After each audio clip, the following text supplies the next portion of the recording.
ಇತ್ತ ದೆಹಲಿಯಲ್ಲಿ ಶಕ್ತಿ ಪ್ರದರ್ಶನಕ್ಕೆ ರಾಜಣ್ಣ ಮುಂದಾದಂತೆ ಕಾಣ್ತಾ ಇದೆ. ರಾಜಣ್ಣಗೆ ಮತ್ತೆ ಸಚಿವ ಸ್ಥಾನ ನೀಡುವಂತೆ ಹೆಚ್ಚಾಗಿರುವಂತಹ ಕೂಗು.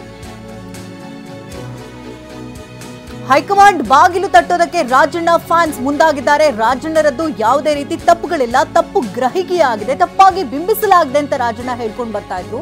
ಇದೀಗ ರಾಜಣ್ಣ ಬೆಂಬಲಿಗರಿಂದ ಅಭಿಮಾನಿಗಳಿಂದ ದೆಹಲಿ ಯಾತ್ರೆಗೆ ತಯಾರಿಯನ್ನು ಮಾಡಿಕೊಂಡಿದ್ದಾರೆ. ರೈಲಿನ ಮೂಲಕ ದೆಹಲಿಗೆ ತೆರಳೋದಕ್ಕೆ ರಾಜಣ್ಣ ಬೆಂಬಲಿಗರು ಸಿದ್ಧತೆಯನ್ನು ಮಾಡಿಕೊಳ್ತಿದ್ದಾರೆ.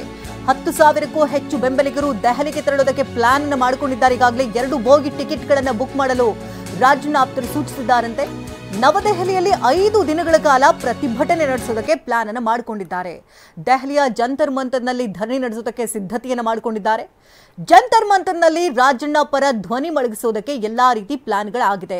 ಎಸ್ಟಿ ಸಮುದಾಯದ ಹಲವು ಸ್ವಾಮೀಜಿಗಳು ಕೈಜೋಡಿಸುವಂತಹ ಸಾಧ್ಯತೆ ಕೂಡ ದಟ್ಟವಾಗಿದ್ದು ಸತ್ಯಾಗ್ರಹ ನಡೆಸಿ ಸಚಿವ ಸ್ಥಾನಕ್ಕೆ ಆಗ್ರಹಿಸಲಿದ್ದಾರೆ ಬೆಂಬಲಿಗರು.